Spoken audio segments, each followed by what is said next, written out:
di antara keduanya, kewajiban-kewajiban yang harus penuhi. Maka untuk menghindar kita dari hal-hal tersebut, kezaliman, maka kita harus tahu apa kewajiban-kewajiban kita. Kewajiban suami apa, kewajiban istri apa. Adapun seorang suami ada punya kewajiban-kewajiban apa atas dia terhadap istrinya. Hak-hak para istri kepada para suami. Jadi bukan menikah sekedar menikah, akan tapi di situ harus ada kewajiban-kewajiban yang harus dipenuhi. Dan memang dalam keindahan yang sering kami sampaikan, memang dari semua pihak tidak perlulah banyak menuntut, akan tapi dari semua pihak perlu memperhatikan untuk melaksanakan kewajibannya.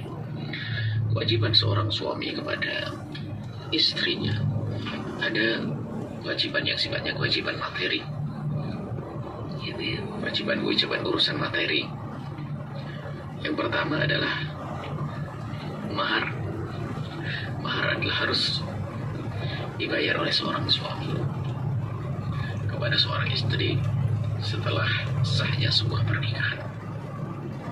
Nah, kemudian setelah mahar, dan mahar memang bukan rukun daripada pernikahan, akan tapi setelah terjadi pernikahan wajib mahar itu diberi bayarkan kepada seorang istri.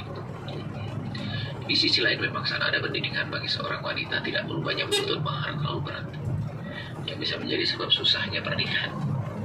Akan tapi permudahlah urusan pernikahan. Yang jelas bahwasanya mahar adalah untuk bisa suatu kotin dan helah itu para wanita hanya diberi maharnya. Allah merintahkan berikan mahar. Mahar adalah semua yang bernilai. Bisa dinilai dengan uang. Dengan uang. Jasa bisa. Jadi mahar bisa jasa. Seperti apa contohnya? Jasa mengajar Al-Quran, bukan hafalan Quran. Selama ini yang sering kita dengar maharnya hafalan Quran. Salah, itu tidak benar itu. Berarti itu nggak sah ya? Bukan maharnya enggak, pernikahannya sah, tapi bukan disebut sebagai mahar yang benar. Sebab mahar itu kalau tidak benar nanti kembali kepada mahar bitil. Ini kan tren kadang-kadang hafalan Quran, bukan mengajar Al-Quran. Karena mengajar Al-Quran ada tenaga, ada jasanya, bukan mahar. Walaupun istrinya memang menuntutnya enggak, pokoknya hafalan Quran gitu ya, itu nggak ada masalah. Tidak jatuh, hafalan Quran tidak jatuh sebagai mahar. Begitu ya. Nah, karena hafalan bukan ada nilainya, nggak ada nilainya secara materi. Tapi mengajar yang ada pada Nabi adalah mengajar Al-Quran. Kemudian termasuk apa saja yang bernilai, biarpun hanya kalau tidak punya apa-apa, biarpun cincin dari besi kata Nabi, harus ada nilai yang diberikan. Kemudian setelah itu ada sukna, tempat tinggal. Tempat tinggal tentunya tempat tinggal yang tidak harus mewah, tidak harus indah, tapi ya layaklah, pantas. Ini beban suami loh ya, atas suami loh ya, bukan beban istri seorang suami. Jadi kalau menikah ya ini, suami menyiapkan tempat tinggal, tidak harus beli, bisa saja kontrak. Dan seorang istri tidak perlu banyak tuntutan harus rumah pribadi ya tidak. Ya. Akan tapi yang jelas sepanjang terjadi pernikahan maka di sana harus ada tempat tinggal, biarpun harus dengan kontrak. Atau masih gabung dengan orang tua juga ya? Gabung dengan orang tua ya tentu, tapi nanti ada berikutnya. Istri tidak merasa tersakiti, ini ketiga itu nanti yang hak selain maliyah nanti ada disebutkan. Sekarang yang urusan dengan harta dulu, kewajiban yang ada hubungannya dengan masalah harta, tempat tinggal. Dan kemudian yang ketiga adalah nafkah. Tapi dalam urusan tempat tinggal bisa jadi seorang istri mengatakan, wahai suamiku, aku sudah punya rumah, daripada abang sibuk-sibuk mencari rumah kontrak, tinggal di rumah saya saja. Ya nggak ada. Bahkan kemudian nafkah adalah kewajiban seorang suami. Tapi kalau seorang istri tiba-tiba berkata dan menjatuhkan haknya, misalnya suaminya baik, akan tapi dia tidak bisa bekerja dan sebagainya, atau mungkin suaminya adalah orang yang sering ibadah dan sebagainya, lalu seorang istri hanya pengen dengar suaranya suaminya membacakan Al-Quran, atau dia, wahai suamiku kau dasar kerja saja, aku pengen sekali dengar suaramu baca Al-Quran, jadi duduk saja di rumahku. Nah, maka sah-sah saja. Tinggal seorang suami makan di sana, makan di atas istri, tidur rumah istri, ya itu boleh. Tapi ingat, itu adalah dengan kerelaan seorang istri, kerelaan seorang istri. Baik, itu adalah hak-hak yang berkenaan dengan harta. Dan termasuk ini masalah mahar adalah tidak perlu, mahar ada yang cukup untuk, bahkan kalau hitungannya adalah sangat sedikit, 2 genggam beras. Itu paling sedikit. Ada aturan jumlahnya nggak? Nanti disesuaikan. Cuman paling ringannya jangan sampai dia kalau 2 genggam 2 mut itu kan untuk makan lah. Makan apa sih kalau lebih dari 2 mut? 2 mut itu adalah 1,5 kilo. Ada seorang perempuan makan 1,5 kilo beras sehari. Maksudnya itu paling minim ya seperti itu. Jangan itu 1,5 kilo ya kurang 1,3 lah 1,4. Nah, itu adalah bahkan nanti sampai kalau itu kurang lebihnya seperti itu. Nah, itu dalam madhab kita Imam Syafi'i. Nanti setelah itu pengembangannya, kesempurnaannya adalah di dalam madhab kita Imam Syafi'i, kalau nafkah itu disesuaikan dengan kemampuan seorang suami. Artinya kalau suaminya nggak mampu ya jangan dipaksa diminta lebih ya. Tapi nanti ada dalam madhab Malik, kalau seorang laki-laki menikah dengan anak raja, harusnya bisa memberikan sesuai dengan keinginannya. Kalau punya pembantu, siapkan pembantu. Itu semua adalah kewajiban. Kalau ternyata seorang putri raja kok misalnya bang suami kau nikah mereka udah usah disiapkan pembantu, aku punya kau bantu. Apa? Mohon maaf, ini harus pahami bahwa suami melayani urusan nafkah, ya kan? Nafkah itu untuk urusan makan, yang menurut aurat, tempat tinggal.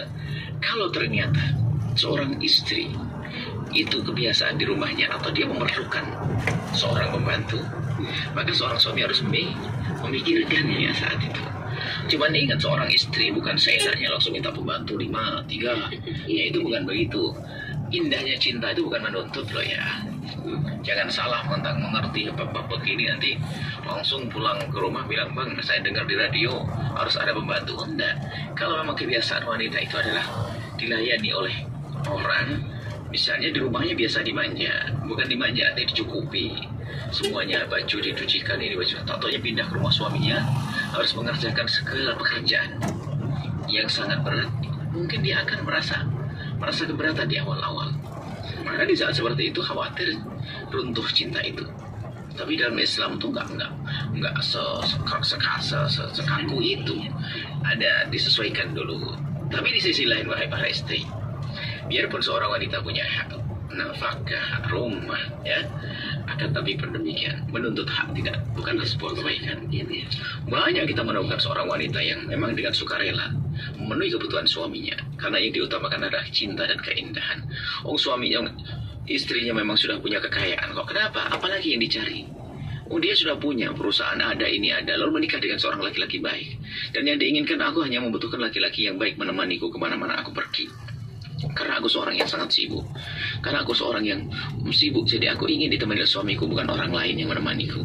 Dan aku berharap suamiku tidak usah punya kerjaan, biar kerjaannya adalah temannya aku. Loh, sah-sah saja demikian. Mungkin seorang wanita karir ini, alangkah indahnya kalau wanita karir cerdas semacam ini. Cuman wanita karir sekarang kurang cerdas. Sudah dia punya kekayaan, pengennya suaminya juga kaya. Akhirnya setiap hari suaminya pergi ke Amerika, istrinya pergi ke Australia, pulang tidak ketemu. Akan tapi ini wanita karir yang cerdas adalah dia pengen sopir pribadinya adalah suaminya, ya, sekretaris pribadinya adalah suaminya, tanpa merendahkan tentunya. Tanpa merendahkan, akan tapi justru kebanggaan. Alangkah indahnya, alangkah bangganya seorang perempuan kemana-mana ditemani oleh suaminya. Ini artinya apa? Bisa saja seorang istri yang memenuhi kebutuhan semuanya, tapi itu ingat, sukarela dari seorang istri. Jangan seperti sebagian kaum laki-laki, dianya beribadah kesana kemari, mungkin keliling dakwah kesana kemari, istri suruh di pasar dagang. Ini zalim ini para laki-laki itu, kata ibadah bukan ibadah. So dia senang itikaf di masjid setiap hari, tapi suaminya suruh istrinya suruh jualan. Ini nggak benar. Ibadahmu adalah jualan sana, biar istrimu di rumah saja terhormat. Begitu. Coba ingat, wahai istri solehah, menuntut bukan suatu hal yang baik. Kemudian ini adalah hak yang berkenaan dengan harta. Jadi para suami paham ya, yang beri nafkah siapa? Anda yang berikan nafkah. Nafkah di sini adalah disesuaikan pada dasarnya adalah ya itu tadi, paling rendahnya adalah minimal untuk makan lah. Untuk makan ada, kemudian ya sama lauknya dong, jangan dikasih beras dong, nanti nggak pakai lauk.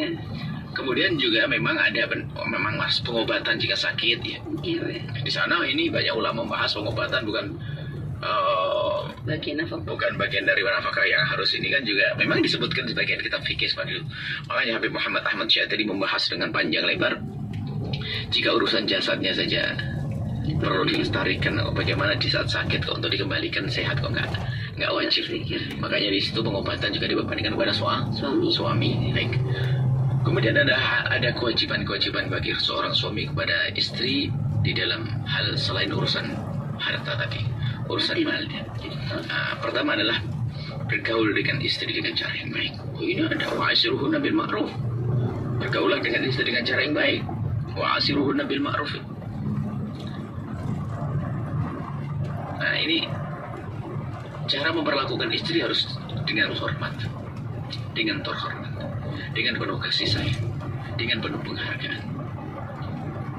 Kemudian di sisi lain tuntutannya bukan sebagai seorang suami, akan tapi di situ adalah lebih dari sebagai seorang imam yang ngayomi kepada istri. Rijal qawwamuna 'alan nisa. Maka keindahan kelembutan ini adalah dimulai dari situ, seorang suami.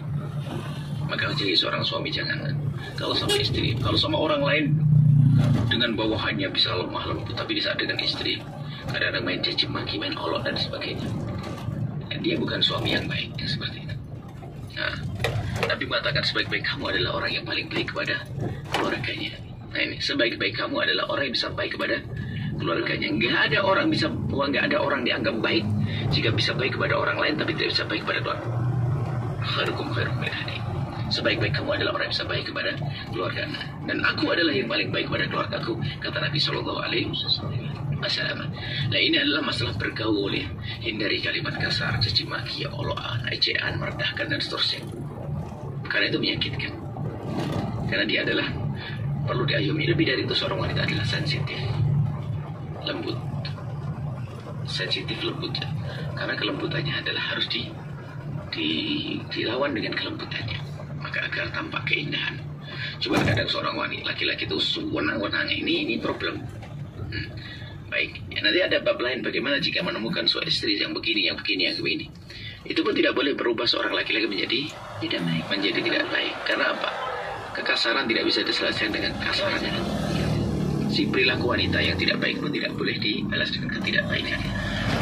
Kemudian setelah itu bergaul dengan yang baik ya. Tolong ini perhatikan benar.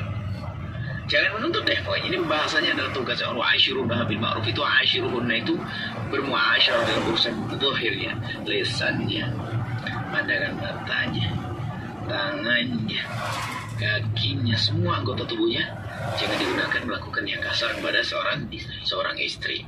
Setelah itu lihat alangkah indahnya Islamnya, mengajarkan segala keindahan. Ada orang suami yang katanya mencintai istrinya tapi dikit-dikit main tempeleng. Saya nggak mikir. Lelaki baik tidak akan memukul istrinya biarpun istrinya sangat tidak benar. Kalaupun istrinya tidak layak menjadi istrinya, maka dia tidak akan memukul.